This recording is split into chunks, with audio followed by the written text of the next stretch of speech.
नमस्कार। आग से सुरक्षा यानी फायर सेफ्टी मैनेजमेंट पर इस खास चर्चा में सभी का स्वागत है।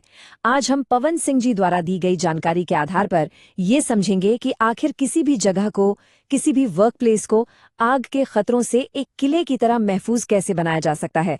मैं दोहरा दूं, ये जानकारी हमें पवन सिंह, जिनका संपर्क नंबर 1141824876 है, के सौजन्य से मिली है। तो हमारा रोड मैप क्या है? हम फोर्ट्रेस मॉडल को देखेंगे। सबसे पहले समझेंगे कि ये सब क्यों जरूरी है, फिर खतरे को जानेंगे, मतलब आग को समझेंगे। इसके बाद अपनी सुरक्षा की दीवारें खड़ी करेंगे और हाँ, सबसे जरूरी इंसानी पहलू पर भी बात करेंगे। और अगर कभी ये सुरक्षा चूक जाए तो क्या होता है, ये भी देखेंगे। आखिर में हम बात करेंगे एक मजबूत ढाल बनाने की। चलिए शुरुआत करते हैं सबसे पहले और सबसे बुनियादी सवाल से कि आखिर ये सब करना क्यों है। क्या सिर्फ सरकारी नियमों का पालन कर लेना काफी है?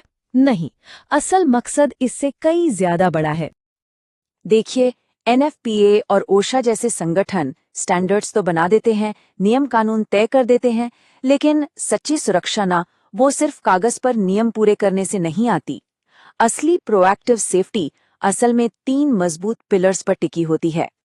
ये 3 पिलर्स हैं। प्रॉफिटेबिलिटी, यानी प्रॉपर्टी का नुकसान कम हो और बिजनेस न रुके। दूसरा, कंटिन्यूटी, मतलब काम में कोई रुकावट न आए। और तीसरा, रिस्पॉन्सिबिलिटी, जो हमारी नैतिक और कानूनी जिम्मेदारी है। तो सीधी सी बात है, अच्छी फायर सेफ्टी कोई खर्चा नहीं, बल्कि ये तो एक बहुत ही स्मार्ट इन्वेस्टमेंट है। तो अब ये तो साफ हो गया कि सुरक्षा क्यों चाहिए। अब बात करते हैं उस खतरे की जिससे हमें बचना है, मतलब आग। आखिर ये आग है क्या चीज? चलिए इसके पीछे की साइंस को थोड़ा समझते हैं। बहुत सालों से आग को फायर ट्रायंगल से समझा जाता था। मतलब आग लगने के लिए 3 चीजें चाहिए, फ्यूल यानी ईंधन, हीट यानी गर्मी और ऑक्सीजन। इनमें से एक भी चीज हटा दी तो आग बुझ जाएगी। सिंपल है ना? पर कहानी में एक ट्विस्ट है, और वो ट्विस्ट है ये चौथा एलिमेंट, केमिकल चेन रिएक्शन। असल में यही वो चीज है जो आग को अपने आप जलते रहने में मदद करती है। और जैसे ही ये चौथा एलिमेंट जुड़ा, हमारा फायर ट्रायंगल अब फायर टेट्राहीड्रॉन बन गया। अच्छा, तो अब इन खतरों को पहचाने कैसे? इसके लिए एनएफपीए 704 डायमंड जैसी चीजें इस्तेमाल होती हैं। ये जो डायमंड जैसा सिंबल है ना, ये रिस्पॉन्डर्स को, मतलब फायर फाइटर्स को बस एक नजर में बता देता है कि कोई केमिकल हेल्थ के लिए या जलने के हिसाब से कितना खतरनाक है। चलिए, अब खतरा समझ लिया तो बारी है अपना किला बनाने की। और किसी भी किले की तरह इसकी शुरुआत होती है उसकी दीवारों से। हमारे केस में ये दीवारें हैं हमारी बिल्डिंग का स्ट्रक्चर। बिल्डिंग किस चीज से बनी है, ये हमारी पहली डिफेंस लाइन है। देखिए, टाइप 1 जो आग को सबसे ज्यादा रोकती है, से लेके टाइप 5 जो लकड़ी का फ्रेम होता है और आसानी से जल सकता है। कंस्ट्रक्शन का टाइप बहुत मैटर करता है। सिर्फ बाहरी दीवारें काफी नहीं हैं।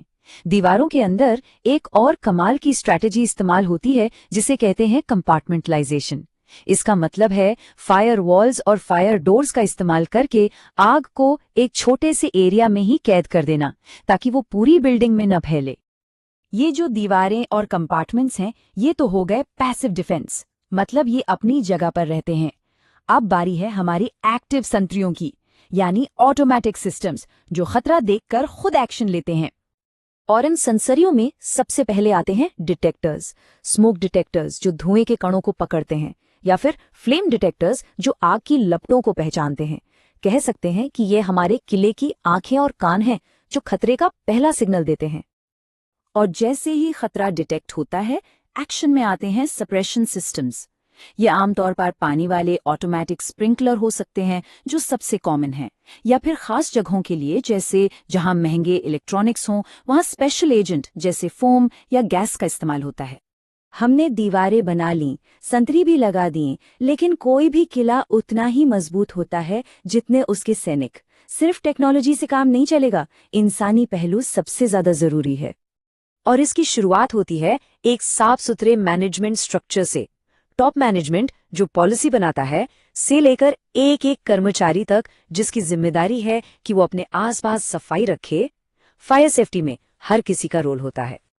और जब कोई इमरजेंसी हो, तब हमारा इमरजेंसी रिस्पॉन्स प्लान यानी ईआरपी एक्टिवेट हो जाता है। ये एक साइकिल की तरह काम करता है। पहला स्टेप अलर्ट करना, दूसरा लोगों को सुरक्षित बाहर निकालना, तीसरा एक कमांडर के नेतृत्व में सिचुएशन को संभालना, और चौथा लगातार ड्रिल और ट्रेनिंग से खुद को और बेहतर बनाना। पर क्या हो अगर इतना सब करने के बाद भी किला नाकाम हो जाए? ऐसा हो सकता है। चलिए एक असली घटना देखते हैं कि जब इस सेफ्टी की चेन में सिर्फ एक कड़ी टूटती है तो नतीजा क्या हो सकता है। ये एक लैबोरेटरी में हुए विस्फोट की कहानी है। हुआ क्या? एक के बाद एक कई गलतियां हुई। मेंटेनेंस के दौरान एक पाना गिरा जिससे हाइड्रोजन कनेक्शन डैमेज हो गया। फिर गैस लीक हुई, लेकिन गलत जगह लगे डिटेक्टर्स उसे पकड़ नहीं पाए। सुबह जब लाइट जलाई गई तो एक चिंगारी से धमाका हो गया। नतीजा, एक जान गई, 3 लोग घायल हुए और करोड़ों का नुकसान। इस हादसे से जो सबक मिले वो बहुत सीधे और साफ हैं। पहली बात, हर छोटी से छोटी घटना को भी गंभीरता से लें, चाहे वो एक पाना गिरना ही क्यों ना हो। दूसरी बात, ये पक्का करें कि डिटेक्टर हर कोने को कवर कर रहे हैं। और तीसरी, खतरनाक गैसों के मामले में सेफ्टी प्रोटोकॉल में कोई ढील नहीं होनी चाहिए। और यहीं से हम अपने आखिरी और सबसे जरूरी कॉन्सेप्ट पर आते हैं, वो है एक प्रोएक्टिव शील्ड, एक ऐसी ढाल जो हमारे किले को हमेशा महफूज रखे। तो ये प्रोएक्टिव शील्ड 4 पिलर्स पर खड़ी है: प्लान, इक्विप, ट्रेन और मेंटेन। मतलब खतरों के लिए प्लानिंग करें, सही सिस्टम और उपकरण लगाएं, लोगों को ट्रेनिंग दें और सबसे जरूरी, हर चीज का लगातार मेंटेनेंस करें। और एक बात हमेशा याद रखनी चाहिए, दुनिया का सबसे महंगा, सबसे एडवांस्ड सिस्टम भी बेकार है अगर उसका ठीक से रखरखाव न हो। एक बंद वॉल्व, जी हाँ, सिर्फ एक बंद वॉल्व सप्रेशन सिस्टम के फेल होने का सबसे बड़ा कारण होता है। मेंटेनेंस ही सब कुछ है। तो आखिर में ये पूरी बातचीत बस एक सवाल पर आकर रुक जाती है, एक सवाल जो हर मैनेजर और हर मालिक को खुद से पूछना चाहिए: क्या हमारा किला सच में तैयार है? इस चर्चा में शामिल होने के लिए धन्यवाद।